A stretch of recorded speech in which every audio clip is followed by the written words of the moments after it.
أفلا يتدبرون القرآن. Bismillahirrahmanirrahim. Assalamualaikum warahmatullahi wabarakatuh. A'udzubillahi minasyaitonirrajim. Bismillahirrahmanirrahim. Asyhadu an la ilaha illallah wa asyhadu anna Muhammadar Rasulullah. Astaghfirullahaladzim, astaghfirullahaladzim, astaghfirullahaladzim. La haula wa la quwwata illa billahil aliyyil azim. A'udzubillahi minasyaitonirrajim. Bismillahirrahmanirrahim. Asyhadu an la ilaha illallah wa asyhadu anna Muhammadar Rasulullah. Bismillah, alhamdulillah, wassalatu wassalamu ala rasulillah Sayyidina Muhammad ibn Abdillah wa ala alihi wa sahbihi wa man wala wa la hawla wa la quwata illa billah, amma ba'd. Yang saya hormati para hadirin wal hadirat, saudaraku kaum muslimin muslimat dimanapun berada, semoga selalu senantiasa diberi kesehatan lahir dan batin, ditambah rezeki, dipermudah segala urusannya, dikabulkan hajat-hajatnya, diberi ketenangan hati, ketentraman jiwa, kejernihan pikiran, dan juga senantiasa berada di dalam naungan kasih sayangnya Gusti Allah Subhanahu wa Ta'ala. Amin ya rabbal alamin. Alhamdulillah, limpahan puji kehadirat Allah Subhanahu wa Ta'ala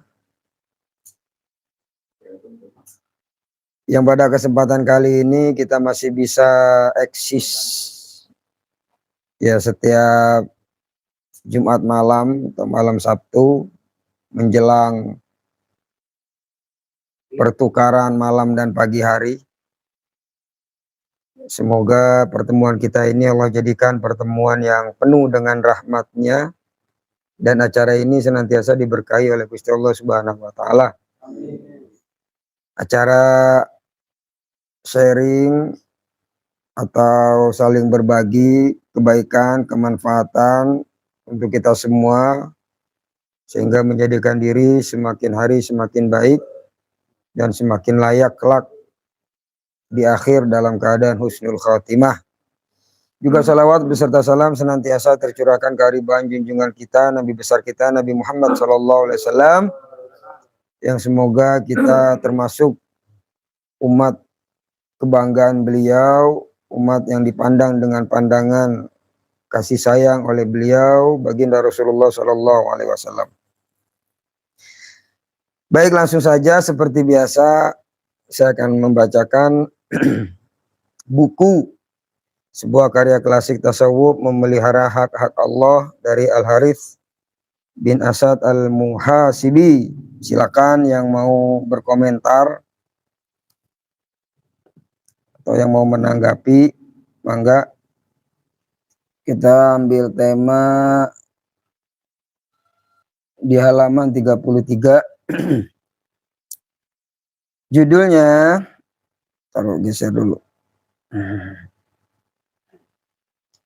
Ya Tuhan, mudahkanlah dan janganlah Engkau mempersulit.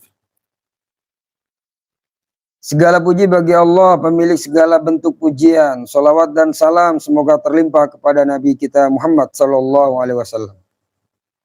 Asy-Syaikh Abu Abdillah Muhammad bin Abi An-Ni'am bercerita kepada saya, dia berkata, saya belajar kepada seorang guru yang faqih, ahli ilmu fikih atau yang dalam pemahamannya dalam agama, dan zuhud, artinya tidak mencintai dunia, hanya mengambil sebatas yang dibutuhkan saja dan lebih mementingkan akhirat, yaitu Abu Muhammad Hiyaj bin Ubaid Al-Husain Asy-Syafi'i, yang menjadi khatib di Masjidil Haram. Sambil menghadap ke Ka'bah dengan maqam Ibrahim, saya berkata, Asy-Syaikh Abul Faraj Ubaidillah bin Muhammad At-Tamimi telah mengabarkan kepadamu, dan dia menguatkannya atau membenarkannya. Dia berkata, Abdullah bin Bakar bin Muhammad At-Tabrani mengabarkan kepada saya. Dia berkata, Abu Bakar Ahmad bin Muhammad Al-Baghdadi mengabarkan kepada saya. Di Masjidil Haram dia berkata, Abu Abdullah Ahmad bin Abdullah bin Maimun Al-Khawas mengabarkan kepada saya. Di Baghdad dia berkata, saya mendengar Abu Abdullah Al-Harith bin Asad Al-Muhasibi berkata. Segala puji bagi Allah sebelum semua ucapan dan di depan semua keinginan dan permintaan. Segala sesuatu yang penting yang perlu mendapat perhatian tanpa dimulai dengan pujian kepada Allah dan mengingatnya, maka sesuatu itu punah atau terputus, tidak mempunyai sambungan. Begitulah diriwayatkan dari Nabi yang terpilih sallallahu alaihi wasallam. Segala puji bagi Allah yang maha awal, yang terdahulu, tidak akan pernah lenyap. Tidak ada seorang pun yang berhak memiliki sifat ini, dan sifat tersebut tidak layak kepada selain Dia. Sesungguhnya Dia sedia kala dan akan senantiasa esa. Tiada sesuatu pun bersamanya. Kemudian Dia mulai menciptakan berbagai hal, bukan dari sesuatu, dan tidak ada satupun yang bersamanya. Dia menciptakan segala sesuatu, menumbuhkannya dan menakdirkannya sekehendaknya. Tidak ada satupun sekutu baginya dan dalam kerajaannya. Segala sesuatu yang selain Dia adalah hamba dan budaknya.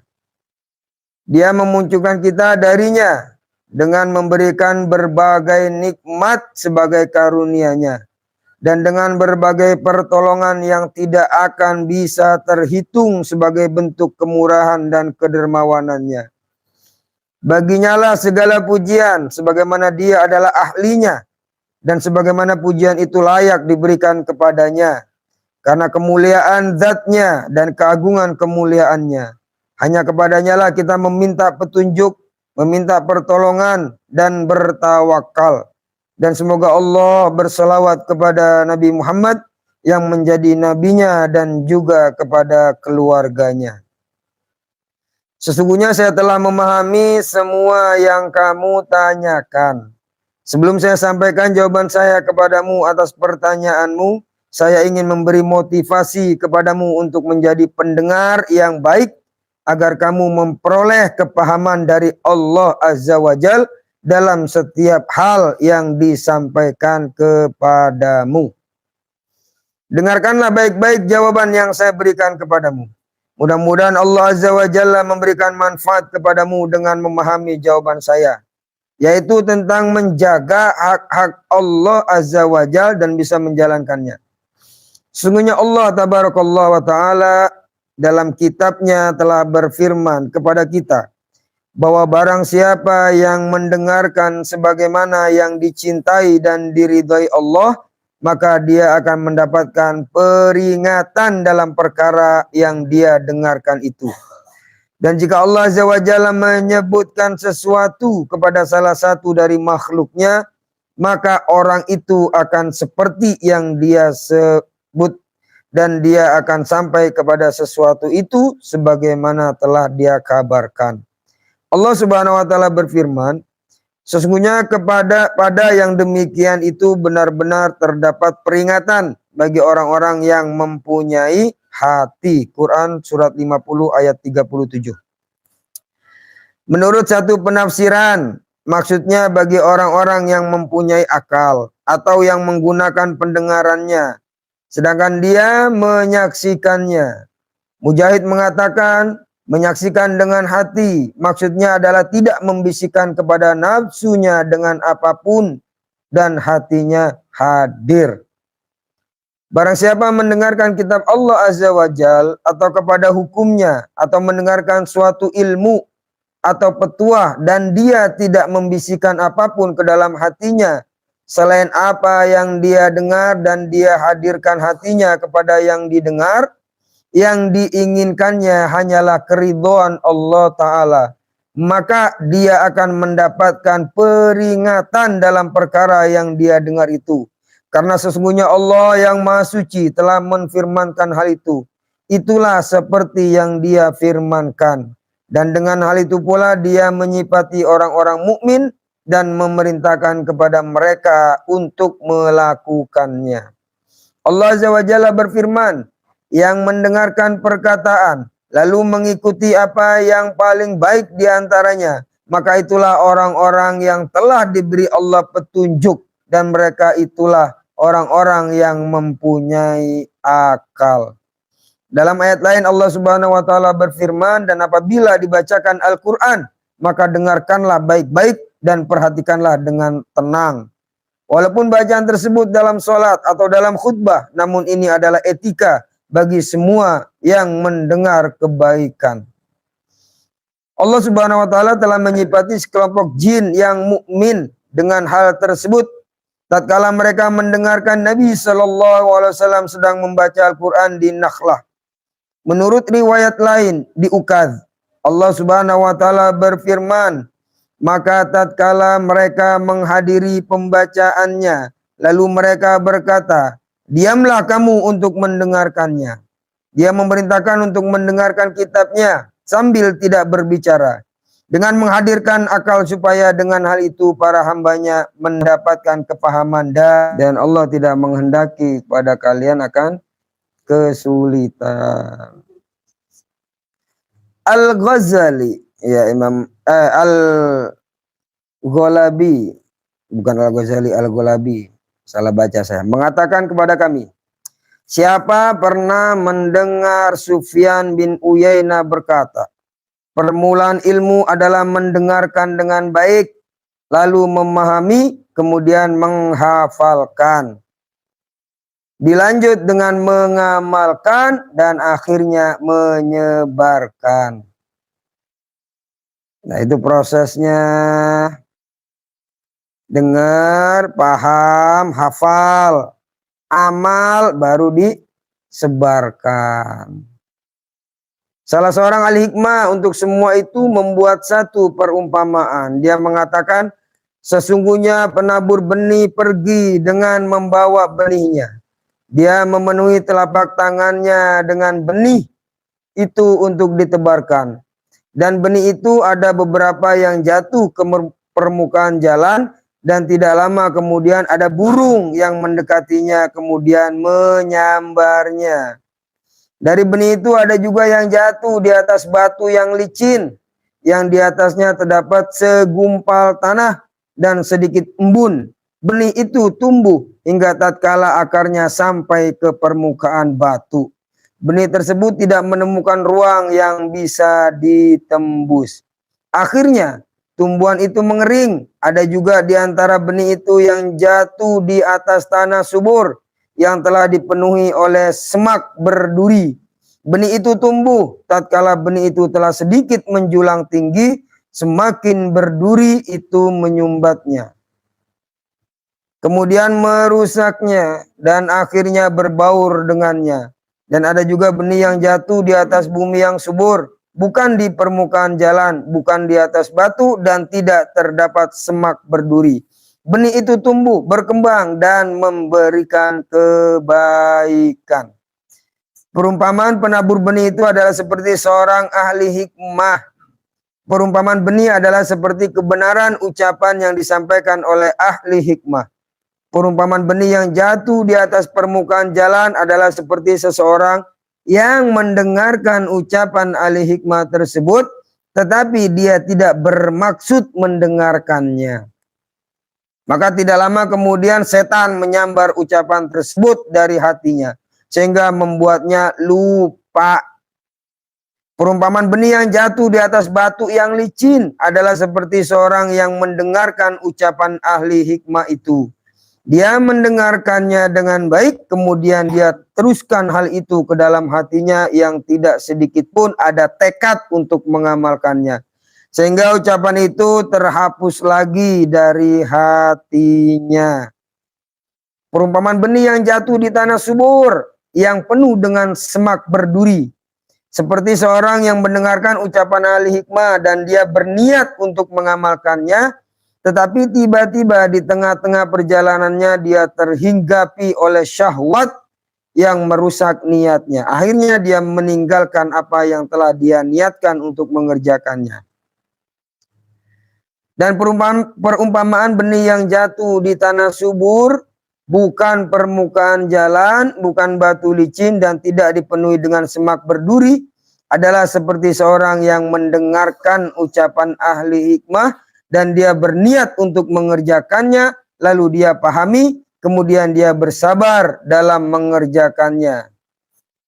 Dan menjauhi hawa nafsu di tengah-tengah perjalanannya.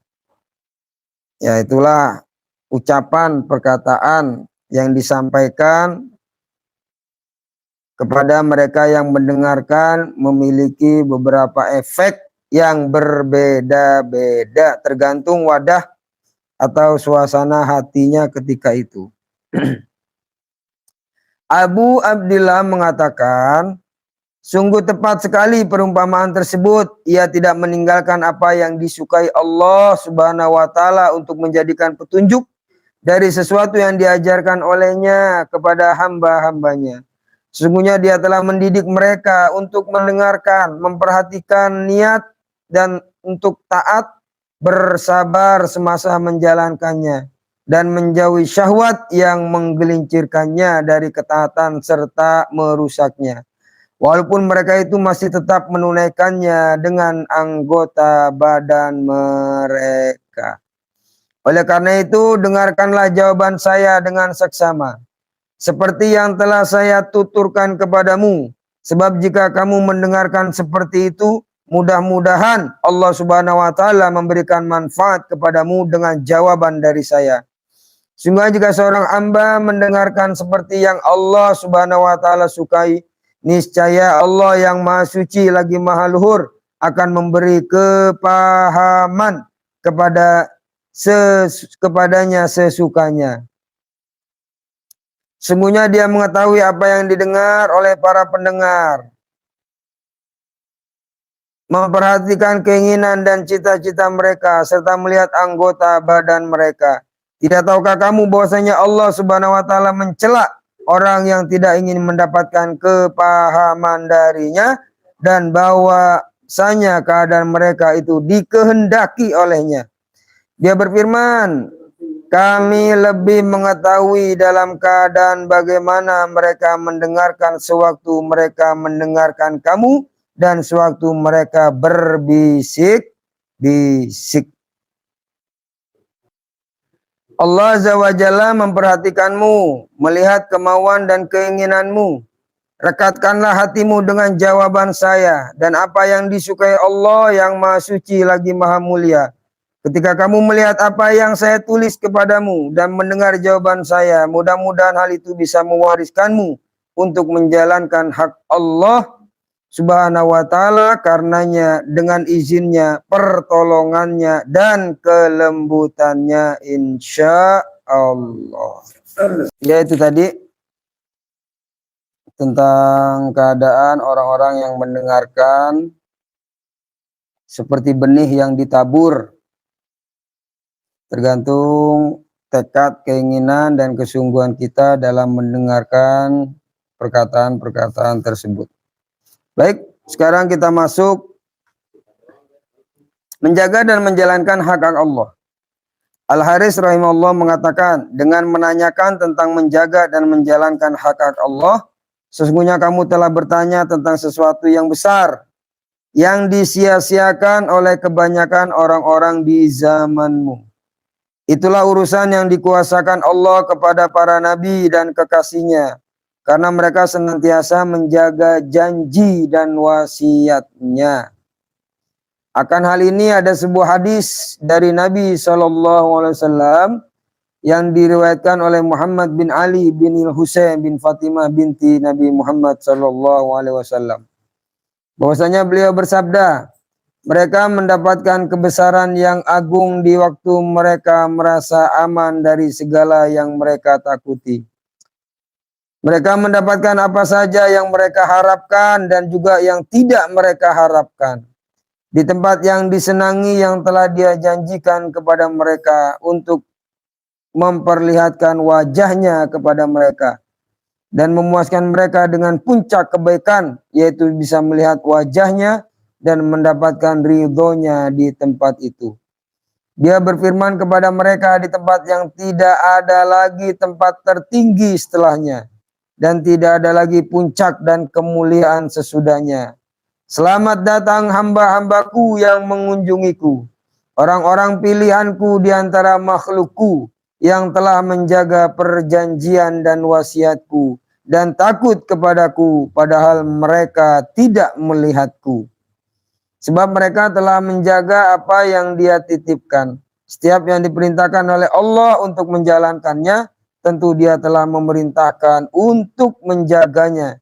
Sebagaimana sabda Nabi SAW, kamu semua adalah pemimpin dan setiap pemimpin pasti akan ditanya tentang yang dipimpinnya.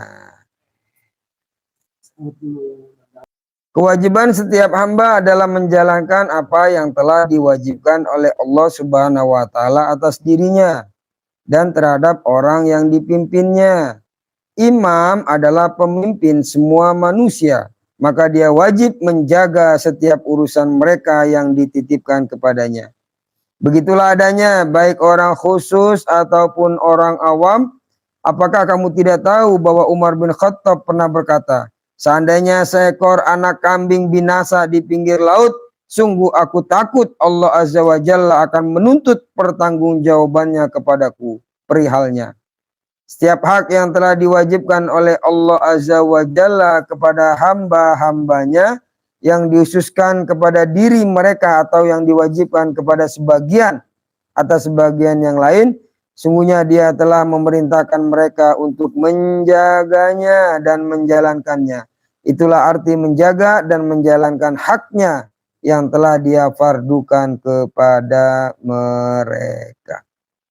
Sungguhnya Allah Subhanahu wa taala telah mencela suatu kaum dari kalangan Bani Israel yang telah berbuat bid'ah dengan mengadang-adakan kerahiban yang tidak diperintahkan kepada mereka, yang ternyata mereka sendiri tidak menjaganya dengan sebenar-benarnya. Allah Subhanahu wa taala berfirman, dan mereka mengadang-adakan rohbaniyah padahal kami tidak mewajibkannya kepada mereka. Dalam petikan ayat tersebut terjadi perbedaan pendapat. Mujahid mengatakan, padahal kami tidak mewajibkannya kepada mereka, tetapi mereka sendirilah yang mengadang-adakannya untuk mencari keridhaan Allah kepada mereka. Maksudnya kami wajibkan kepada mereka untuk mencari keridhaan Allah. Abu Umamah dan yang lainnya mengatakan, padahal kami tidak mewajibkannya kepada mereka, maksudnya kami tidak mewajibkan kepada mereka dan mereka mengada-adakannya semata-mata untuk mencari keridhaan Allah. Maka Allah Azza wa Jalla mencela mereka lantaran mereka meninggalkannya. Inilah penafsiran terbaik yang sebenarnya di antara keduanya. Insya Allah. Dan pendapat ini dipegang oleh kebanyakan ulama. Lalu Allah Subhanahu wa taala berfirman, lalu mereka tidak memeliharanya dengan pemeliharaan yang semestinya. Allah Subhanahu wa taala mencela mereka lantaran mereka tidak menjaga apa yang tidak difardukan dan tidak diwajibkan kepada mereka. Maka apalagi dengan orang yang menyia-nyiakan penjagaan hak-haknya yang telah diwajibkannya. Dia telah menyatakan bahwa dengan menyia-nyiakannya dan mengakibatkan mendapatkan kemarahan dan siksaannya, dan dia menetapkan bahwa menjalankannya merupakan kunci untuk semua kebaikan di dunia dan di akhirat. Penjagaan tersebut adalah takwa. Kepada ahlinya dia telah menjanjikan surga. Kepada ahlinya dia akan memberikan keamanan di akhirat kelak.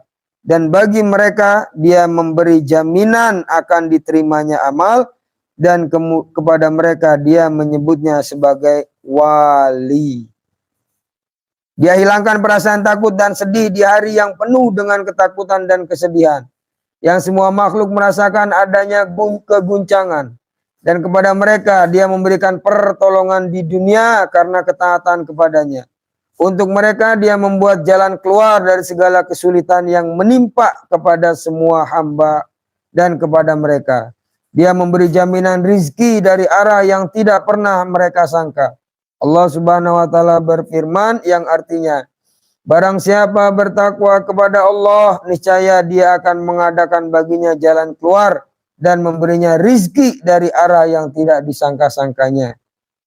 Dalam ayat lain Allah Subhanahu wa taala berfirman, dan surga yang luasnya seluas langit dan bumi yang disediakan untuk orang-orang yang bertakwa. Maka apakah menurutmu di surga ada tempat bagi orang-orang yang tidak bertakwa? Tanda tanya, tanda seru. Ya, itulah tentang menjaga hak-hak Allah Subhanahu wa taala. Jadi jangan mengada-adakan sesuatu yang memang tidak diwajibkan oleh Gusti Allah Subhanahu wa taala. Mereka meninggalkan fardu-fardu yang telah diwajibkan oleh Gusti Allah Subhanahu wa taala sehingga Allah murka kepada mereka. Dan jalan untuk menuju surganya Allah, ampunan Allah, keselamatan dunia akhirat adalah melalui takwa. Ya, melalui takwa. Uiddat lil muttaqin. Disediakan bagi orang-orang yang mau bertakwa kepada Allah Subhanahu wa taala. Ya, itu tadi sedikit pembahasan dalam kitab memelihara hak-hak Allah Subhanahu wa taala.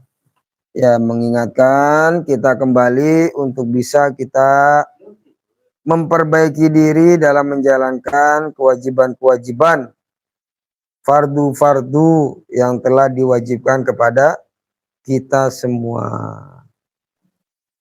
Itulah hakikat takwa. Kita lanjut sambil nunggu komen atau respon dari para hadirin wal hadirat seiman, sebangsa, dan setanah air. Takwa yang ahlinya dijanjikan akan mendapatkan surga adalah membersihkan sekecil apapun bentuk kemusyrikan dan yang lebih rendah daripadanya, yaitu setiap dosa yang dilarang oleh Allah atau menyia-nyiakan kewajiban yang telah difardukan olehnya. Allah Subhanahu wa taala berfirman, dan sungguh kami telah memerintahkan kepada orang-orang yang diberi kitab sebelum kamu dan juga kepada kamu, bertakwalah kepada Allah. Itulah wasiat Allah Azza wa Jal yang disampaikan kepada golongan pertama dan golongan yang datang kemudian. Dalam ayat lain Allah Subhanahu wa taala berfirman, ingatlah, sungguhnya wali-wali Allah itu tidak ada kekhawatiran terhadap mereka dan tidak pula mereka bersedih hati, yaitu orang-orang yang beriman dan mereka selalu bertakwa. Dalam sebuah hadis diriwayatkan bahwa di hari kiamat nanti ada suara yang menyeru, wahai hamba-hambaku yang tidak ada kekhawatiran terhadap kalian dan tidak pula kalian bersedih hati. Maka semua makhluk mengangkat kepalanya sambil berkata, kami adalah hamba Allah Azza wa Jal. Untuk kedua kalinya suara itu memanggil mereka yang beriman kepada ayat-ayat kami, dan mereka itu orang-orang yang Islam. Artinya orang yang berserah diri kepada Allah Subhanahu wa taala. Maka orang-orang kafir menundukkan kepalanya. Hanya orang-orang yang mengesahkan Allah lah yang masih mengangkat kepalanya. Lalu untuk ketiga kalinya suara itu memanggil mereka itu orang-orang yang beriman dan mereka selalu bertakwa. Dengan panggilan ketiga ini, orang-orang yang melakukan dosa besar menundukkan kepalanya. Dan hanya ahli takwalah yang masih mengangkat kepalanya. Sesungguhnya Allah yang maha mulia, lagi maha pemurah, telah menghilangkan rasa takut dan sedih kepada mereka, sebagaimana yang pernah Dia janjikan. Sesungguhnya Dialah zat yang maha pemurah di antara para pemurah. Dia tidak akan menghinakan kepada wali-walinya dan tidak akan membiarkannya mereka dalam kebinasaan. Ya, jelas, ala inna awliya Allah la khaufun alaihim wa la hum yahzanun. Allah Subhanahu wa taala berfirman, sesungguhnya orang-orang yang bertakwa berada dalam tempat yang aman. Takwa asalnya adalah dari rasa takut dan hati-hati kepada Allah Subhanahu wa Ta'ala. Begitulah Allah Subhanahu wa Ta'ala berfirman, dan bagi orang yang takut akan saat menghadap Tuhannya ada dua surga. Dan Allah Subhanahu wa Ta'ala berfirman, dan adapun orang-orang yang takut kepada kebesaran Tuhannya dan menahan diri dari keinginan hawa nafsunya. Dengan keterangan ini, Zat yang Maha Mengetahui memberi kabar bahwa takut ada sebelum takwa. Orang-orang Arab bersepakat dalam bahasa mereka bahwa tatkala seseorang dari mereka menyuruh untuk berhati-hati dari suatu hal, maka dia berkata, ihdzar as-siba, awas binatang buas, ihdzar al-jidar, awas dinding, ihdzar al-bir, awas sumur. Maksudnya, waspadalah dan jauhilah apa yang saya peringatkan kepadamu. Manakala dasar ketakwaan kepada Allah Subhanahu wa Ta'ala adalah takut kepadanya, maka dia menjanjikan kepada mereka untuk memberikan keamanan sebagai kompensasi dari sesuatu yang mereka takutkan atas diri mereka, yaitu siksa Allah Subhanahu wa Ta'ala. Allah yang Maha Mulia lagi Maha Agung berfirman, sungguhnya orang-orang yang bertakwa berada dalam tempat yang aman, dan firman-Nya dikatakan kepada mereka, masuklah ke dalamnya dengan sejahtera lagi aman. Allah Subhanahu wa Ta'ala berfirman yang artinya, maka apakah orang-orang yang dilemparkan ke dalam neraka lebih baik ataukah orang-orang yang datang dengan aman sentosa pada hari kiamat? Berkaitan dengan hal itu ada sebuah hadis yang mengatakan bahwasanya Allah Azza wa Jalla di hari kiamat berfirman, demi keagunganku dan kemuliaanku, pada hari ini aku tidak akan mengumpulkan kepada hambaku dua rasa aman dan dua rasa takut. Barang siapa merasa takut kepadaku di dunia, maka pada hari ini aku berikan kepadanya rasa aman. Dan barang siapa merasa aman dariku ketika di dunia, maka pada hari ini akan aku timpakan kepadanya rasa takut. Maka bagaimana sikapmu terhadap Allah Azza wa Jalla dengan firman-Nya yang sedemikian itu? Pada saat itu keadaan hatimu tidak akan terlepas dari salah satu di antara dua hati. Pertama, hati yang ketika di dunianya takut kepada Allah, maka hati itu berbunga-bunga karena bisa mendengar Allah Azza wa Jalla memberi kabar yang membuatnya bahagia. Dengan melihat hasil yang dituai dari jerih payahnya bersabar, rasa aman yang hinggap di dalam hatinya, dan mendapatkan keistimewaan dari Allah Subhanahu wa Ta'ala, dengan diberinya rasa aman dan ridho di hadapan semua makhluk pada hari kiamat. Kedua, yang ketika di dunia lalai dan terpedaya dengan rasa aman, maka hati itu ciut didukung oleh kesedihan ketika melihat kejelekan yang menjadi konsekuensi dari kelalaian dan keterpedayaannya.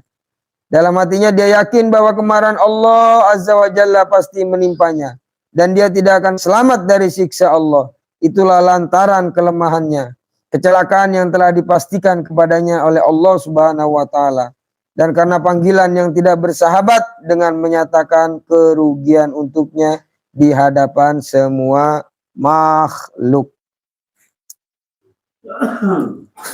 Telah bahas tentang ketakwaan, baginda Rasulullah bersabda, ittaqillaha haitsuma kunta wadbi sayyatal hasanata tamhuha wa khaliqin nasa bi khuluqin hasan. Atau kama qala Rasulullah sallallahu alaihi wasallam. Artinya, bertakwalah kamu kepada Allah dimanapun kamu berada. Dimanapun, bagaimanapun keadaannya, di tempat apapun, Kanjeng Nabi memerintahkan kita untuk bertakwa. Takut ya kepada siksanya Allah, takut kepada murkanya Allah, takut kita tidak selamat di hari peradilan nanti di akhirat, takut akan azabnya, dan ikutilah keburukan itu dengan kebaikan. Niscaya kebaikan itu dapat menghapus keburukan-keburukan yang kita lakukan. Ya, kurang lebih seperti itu. Wa khaliqin nasa bi khuluqin hasan. Dan bermasyarakatlah, bergaullah dengan sesama manusia bi khuluqin hasan, dengan akhlak yang baik. Ya, kita sama berupaya bersama-sama. Karena tadi sudah dijelaskan, setelah mendengarkan, ya kita memahami, setelah memahami kita menghafal. Bang, apa hukum orang-orang mabuk agama, Bang? Wah. Iya, emang bahasanya ekstrim ini. Bahasa mabok itu kan bahasa negatif. Tapi disandingkan dengan agama yang positif. Biasanya mabok itu identik dengan hal-hal yang hilang kesadaran, ya, melakukan sesuatu dengan berlebihan, sekehendaknya sendiri, tanpa memperhitungkan akibatnya. Nah sekarang kalau mabok agama, gimana mabok agama? Iya, kan mabok bahasa negatif. Jadi kullu muskirin khamrun wa kullu khamrin haramun. Kullu muskirin, setiap yang memabukkan. Khomer itu disebut khomer. Wa kullu khamrin haramun, dan setiap khomer hukumnya haram. Ya, boleh beragama tapi jangan sampai mabok agama. Ya, karena memabukkan itu namanya khomer. Keterangannya begitu. Dan setiap khomer itu haram. Ya, lebih identik mabok agama. Hah? Ya, istilahnya maboknya ini. Hilang kesadaran dalam beragama. Yang padahal dalam beragama kita butuh kesadaran. Ya, perlunya kesadaran tinggi dalam beragama. Lah kok ada yang mabok dalam beragama, lah ini berarti overdosis. Perlu logika yang sehat, nalar yang waras, pikiran yang jernih. Ya kan begitu, hati yang suci, bening, dan lain sebagainya dalam beragama. Lah kok sampai mabuk? Beragama berarti ada yang salah. Kita ngopinya mah bagus. Lah kok mabok? Berarti ada yang salah dengan kopinya. Mungkin kecampuran sopel, autan, atau obat nyamuk. Atau kescampuran obat-obatan dan lain sebagainya. Ya, kopi dikasih obat dikit, nah mabok kopi. Bukan salah kopinya, salah yang minum karena mencampur adukan kopi dengan sesuatu yang memabukkan. Bukan salah agamanya, salah mereka yang mabok karena mencampurkan agama yang hak dengan sesuatu yang batil.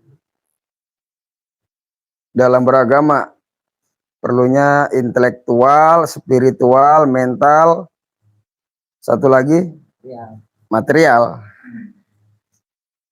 Ya itu ya Bang Dani ya. Hukumnya apa berarti Bang?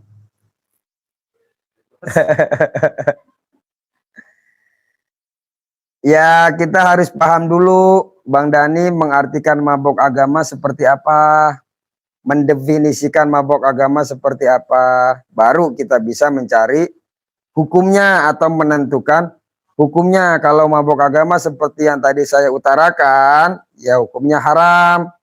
Kullu muskirin khamrun wa kullu khamrin haramun.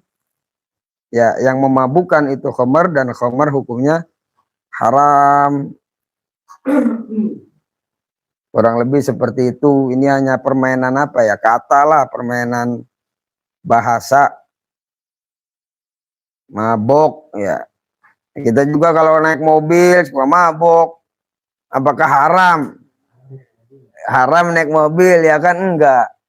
Makanya harus dicari dulu maboknya ini definisinya, pengertiannya, keadaannya seperti apa. Saya suka mabok. Gimana ya kalau naik mobil haram nggak? Ya kagak kan gitu. Saya suka mabok. Lagi apa? Kalau minum bir berarti haram. Begitupun mabuk agama. Ya mabuk agamanya dalam hal apa? Pengertiannya seperti apa gitu Bang Dani? Ya. Jadi untuk mencari hukum kita harus benar-benar detail pada substansi sesuatu yang kita hukumi. Kalau menurut Bang Dani, mabuk agama itu seperti apa? Kalau definisi mabuk agama tuh apa namanya? Kecanduan lah. Kecanduan agama, senang dalam beragama, dalam menjalankan agama. Misalnya, ya berarti positif. Makanya dicari dulu nih mabuk agama dalam hal apa, pengertiannya seperti apa. Mabuk sendiri kan maknanya banyak. Saya juga masih mabuk. Kalau naik mobil berarti kan gak haram. Saya suka mabuk. Kalau naik perahu mau mancing misalnya contoh. Ngentul ke laut, naik perahu, mabuk, mual, pusing, itu mabuk juga istilahnya kan. Wah, ada yang mabuk deh. Ada yang habis nenggak, nyengkek botol, mabuk. Lah itu kan hukumnya beda-beda. Hukumnya salah bergaul, Bang. Oh iya, hukumnya salah bergaul ya. Ulu Robet, tuh kata Ulu Robet hukumnya salah bergaul. Ya, mabuk agama, contohnya bom bunuh diri mungkin. Ya, para teroris yang mengatasnamakan agama Islam, mengatasnamakan jihad, mereka rela mengorbankan diri, bom bunuh diri, ya untuk memusnahkan manusia yang lain atau suatu tempat. Mungkin contohnya seperti itu, namanya mabok agama. Ya begitu. Ya mungkin ada yang membenarkan juga. Ada teman saya juga ada yang bilang, wah lagi mabok agama tuh. Sempat saya sanggah, mabok di mana-mana kagak yang bener lah. Oh beda kalau agama mau boleh mabok gitu kata dia. Ya silahkanlah berbeda pendapat, boleh-boleh aja, sah-sah aja. Ya agama kan artinya tidak kacau. Kalau mabok kacau. Jadi yang tadinya nggak kacau jadi kacau. Udah lah namanya mabok di mana aja orang ada yang enak udah nggak ada yang bener. Mabok kendaraan yang nggak enak juga. Mabok laut yang nggak enak juga. Ya belum nemulah kosakata yang memaknai mabok dengan makna positif. Al-Haris rahimahullah berkata, wahai saudaraku, saya memperingatkan kepadamu dan kepada saya sendiri akan suatu maqam, suatu tempat yang di sana semua wajah akan tertunduk, semua suara akan merendah, orang-orang yang zalim akan merasa hina, orang-orang yang takabur akan merasa lemah, dan golongan yang pertama maupun yang terakhir akan pasrah dengan perasaan hina dan miskin, serta tunduk kepada Tuhan semesta alam. Mereka dikumpulkan oleh Zat yang Maha Esa lagi Maha Perkasa, yang tidak ada duanya dalam keagungannya, tidak ada sekutu dalam kekuasaannya. Dia mengumpulkan mereka setelah melewati ujian panjang untuk mendapatkan keputusan. Di hari yang pada saat itu dia menyatakan kepada dirinya untuk tidak membiarkan seorang hamba pun yang telah dia beri perintah dan larangan, sampai dia bertanya kepadanya tentang perbuatannya, baik yang dilakukan secara sembunyi-sembunyi maupun terang-terangan. Assalamualaikum Pak. Waalaikumsalam warahmatullahi wabarakatuh Bu.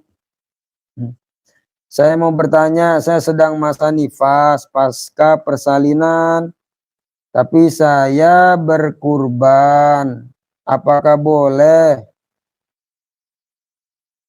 Tapi saya berkurban, apakah boleh berkurang? Namun tidak boleh berkurban, namun tidak berpuasa karena masih keadaan nifas, Pak. Apakah diganti suami? Sedangkan kurban saya itu nazar. Nazar saya jika saya dan bayi saya selamat dilahirkan dan pasca melahirkan.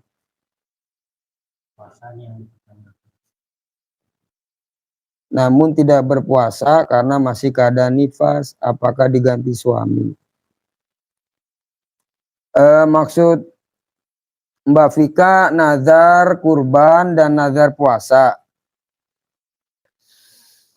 Ya kalau nazar, kita nazar nih, ya harus kita yang melaksanakan. Ya, nazar kalau lahir selamat bayi dan ibunya saya akan berkurban. Itu wajib berkurban. Dan ketika kurban nggak boleh mengambil daging kurban sedikit pun. Itu kurban nazar. Kalau kurban sunnah dianjurkan sepertiga dari daging yang dikurbankan untuk dinikmati, ya sepertiga. Cuma kalau nazar nggak boleh sedikit pun. Nah untuk puasa ya tunggu sampai selesai nifas, ya sampai selesai nifas atau dibolehkan untuk berpuasa baru berpuasa, dan nggak bisa digantikan sama suami. Nazar tuh harus yang bernazar yang menunaikan selagi mampu. Ya misalnya pas nifas nggak bisa puasa, ya nanti setelah nifasnya selesai. Puasa apa nih? Puasa Asyura kali ya? Maksudnya saya kan nazar kurban sapi, tapi saya masih dalam keadaan nifas karena baru habis melahirkan baru 2 hari. Jangan batal puasa, kan ini udah mau puasa. Ya, untuk berkurban tidak harus dalam keadaan di luar nifas, ya.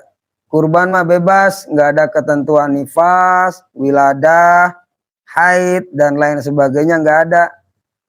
Dalam keadaan apapun bisa dilaksanakan kurban. Ya seperti Ibu Vika udah niat, saya nazar, kalau saya lahiran bayi dan saya selamat, saya akan berkurban. Laksanakan kurbannya, walaupun nifas, walaupun haid, walaupun apa dan lain sebagainya, itu tidak menghalangi atau ya sah-sah saja. Emang nggak ada ketentuannya, orang berkurban tuh harus suci, orang berkurban tuh tidak boleh nifas, tidak boleh haid, itu nggak ada ketentuannya. Puasa, oh puasa Arafah Tarwiyah kali ya. Puasa Dzulhijjah. Nah untuk puasanya nanti di hari lain. Ya misalnya udah nazar nih, kalau saya selamat bayi dan anak, saya akan berpuasa dan berkurban misalnya. Tapi dalam keadaan nifas atau tidak memungkinkan untuk puasa, maka puasanya ketika nanti selesai. Gitu kurang lebih Mbak Pika. Ini yang puasanya maksudnya puasa apa? Kalau nazar kurban udah jelas ya, untuk kurbannya udah jelas. Tapi kan saya berkurban itu wajib puasa untuk kurbannya Pak. Berkurban itu wajib puasa? Enggak. Orang yang berkurban enggak wajib puasa. Ya orang berkurban tuh dalam keadaan apapun boleh-boleh saja. Enggak harus berpuasa orang berkurban. Enggak ada kewajiban berpuasa. Kecuali nazarnya, saya kalau terpenuhi keinginan saya akan berpuasa dan berkurban misalnya. Nah itu baru harus kurban juga, harus puasa juga. Tapi kalau ketentuan yang berkurban harus puasa itu nggak ada. Jadi nggak ada ketentuan kurban harus puasa, itu nggak ada. Yang berkurban itu wajib puasa untuk kurban, nggak ada. Ya nggak ada ketentuan bahwa yang berkurban wajib puasa, itu nggak ada. Puasa yang diwajibkan dalam agama itu cuma puasa Ramadan dan puasa nazar. Sisanya sunnah. Alhamdulillah ya Allah, terima kasih banyak Pak. Ya kayaknya seneng banget nggak puasa dia. Iya, agama tidak memberatkan, mempermudah. Iya, nggak usah puasa nggak apa-apa, nggak wajib. Bahkan dilarang mewajibkan puasa ketika berkurban, itu dilarang.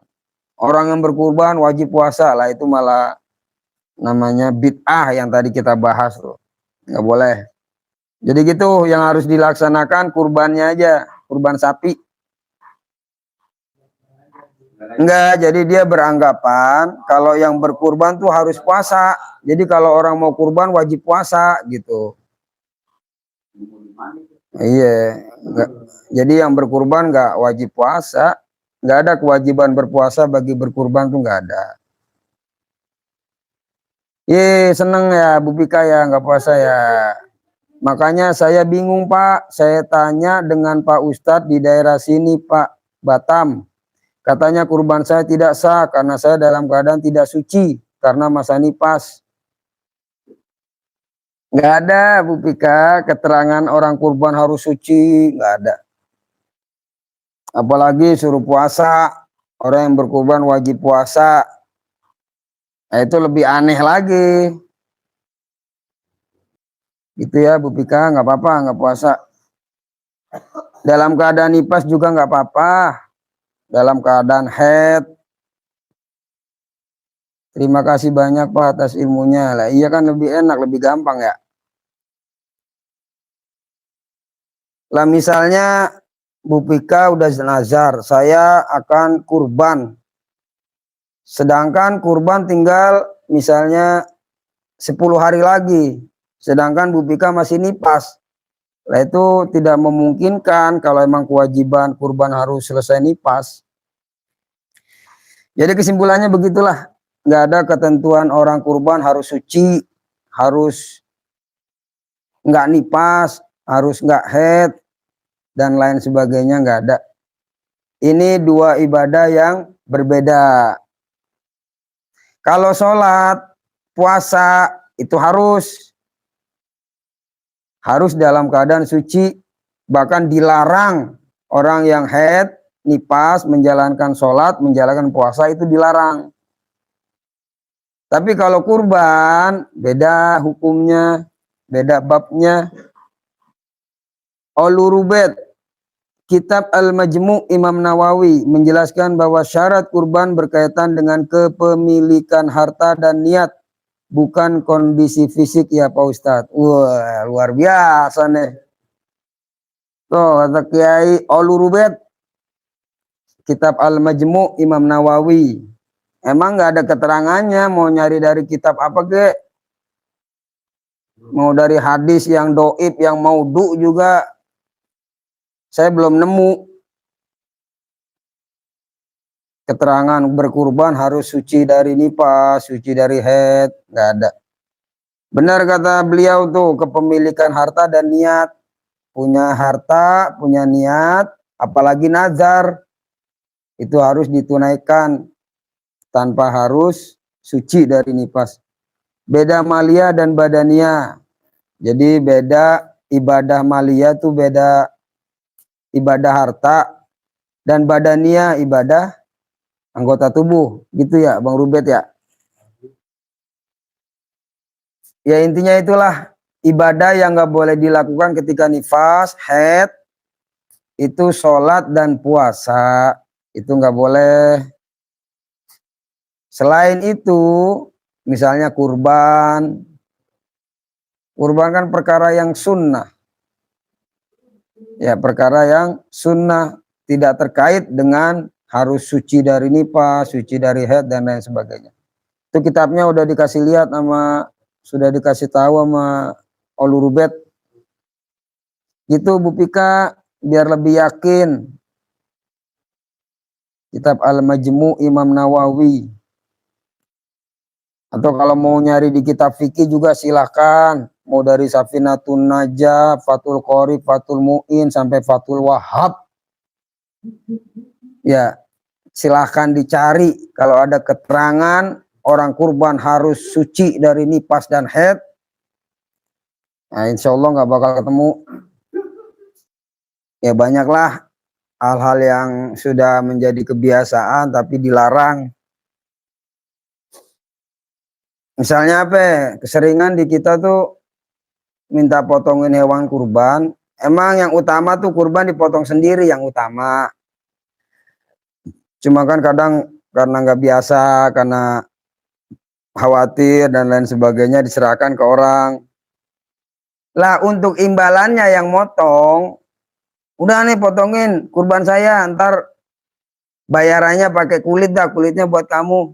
Ini nggak boleh sebenarnya, nggak boleh. Atau panitia kurban ngumpulin kulit, ya dijual misalnya. Ini juga nggak boleh. Jadi hewan kurban tuh harus sepenuhnya diserahkan kepada orang yang membutuhkan. Kecuali emang udah ada serah terima dari yang kurban nih. Ini kulitnya saya serahkan kepada panitia kurban. Bukan sebagai ongkos, bukan. Ya emang udah dikasih.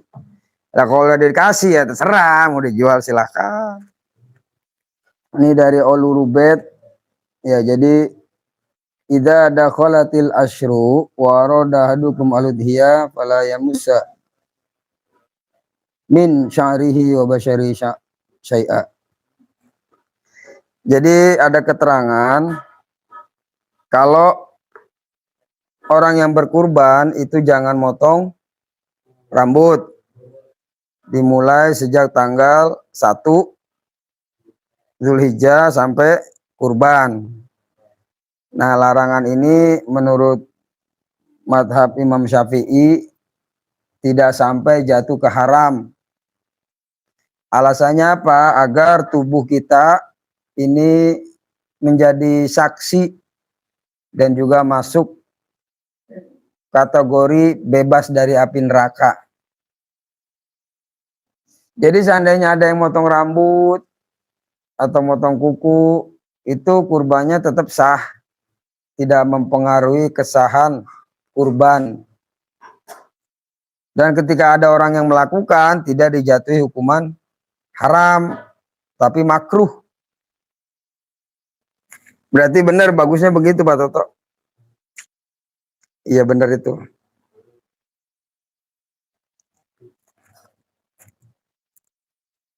Lebih baik jangan motong rambut, ya pokoknya motong kuku atau apapun lah yang ada di tubuh kita dari tanggal 1 sampai tanggal 10. Cuma seandainya motong pun tidak mempengaruhi sah kurban kita, tapi tetap dihukumi makruh. Jadi emang lebih bagus begitu, jangan motong. Ya apapun lah yang ada di tubuh kita, jenggot, kumis. Oh, Siro Neko. Iya, kelewat. Apa benar kalau seorang muslim tidak melakukan Jumat 3 kali berturut-turut menjadi kafir? Ya, emang ada keterangan hadisnya.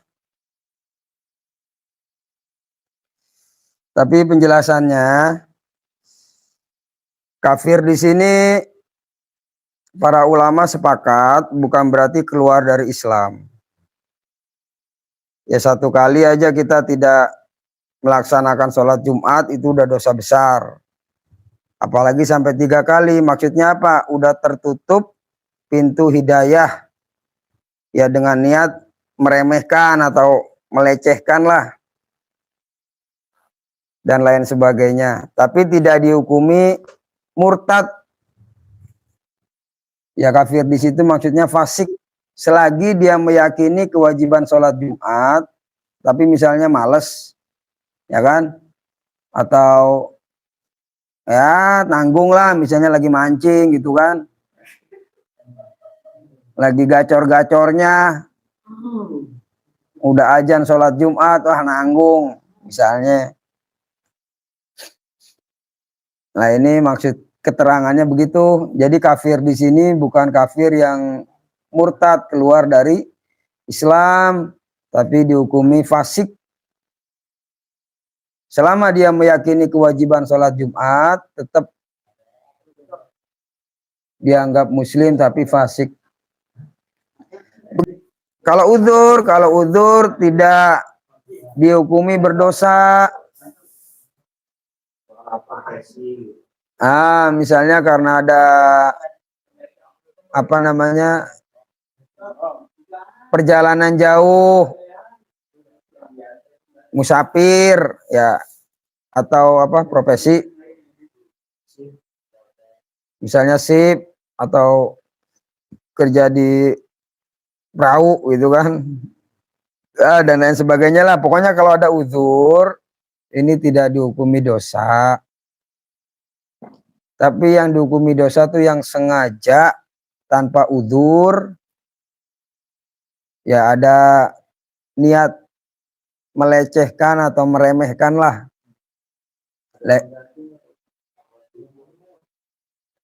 Lah untuk menggantinya caranya gimana? Satu ya bertobat.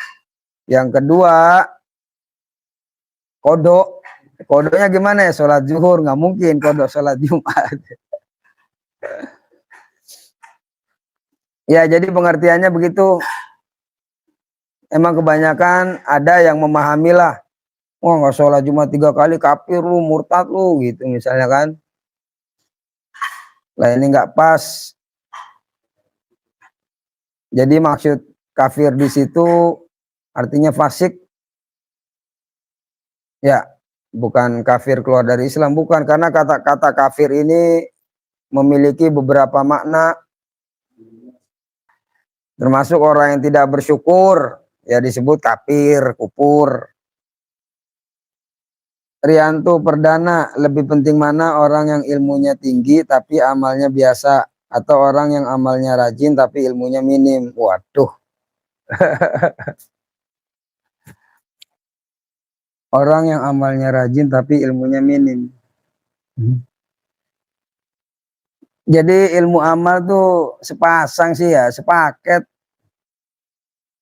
Kayak baju sama celana, kayak sendal jepit.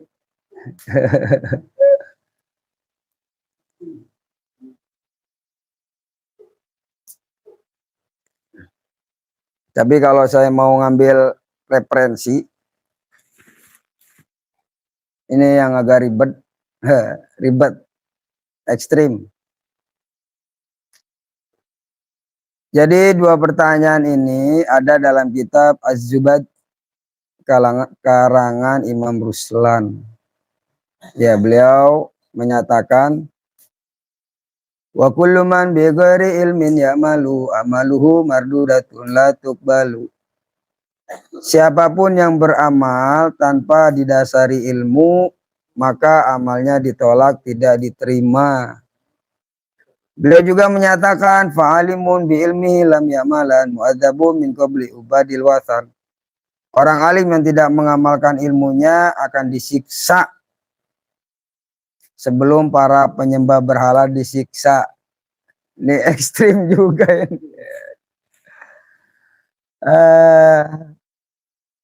Ya artinya ilmu sama amal harus seimbang lah. Kita beramal harus ada ilmunya. Ya kan nggak mungkin kita sholat nggak ada ilmunya, kan nggak mungkin. Pasti ada ilmunya, tata caranya, ngerti yang membatalkan dan lain sebagainya. Dan orang yang berilmu tentunya dia akan mengamalkan ya semampunya, sebisanya, sesuai kesanggupannya. Itu jalan amannya begitulah. Al ilmu bila amalin kasyajari bila thamarin. Ilmu tanpa amal seperti pohon tanpa buah. Artinya orang berilmu walaupun dia tidak mengamalkan tetap sebuah pohon walaupun gak berbuah tapi bisa buat ngadem. Tetap ada manfaatnya. Baiklah, terima kasih buat semua yang sudah hadir, buat semua yang sudah like, komen, subscribe, bergabung di acara ini. Semoga tambah berkah, panjang umur, selalu sehat, lahir batin, dipermudah segala urusannya, dikabulkan hajat-hajatnya. Ya, atur nuhun semuanya, jazakumullah khairul jaza. Sudah wayahnya saya pamit mundur. Mohon maaf atas segala kekurangan. Saya akhiri, hadanallahu wa yakum ajma'in, wallahu muwaffiq lakum bithoriq. Wassalamualaikum warahmatullahi wabarakatuh.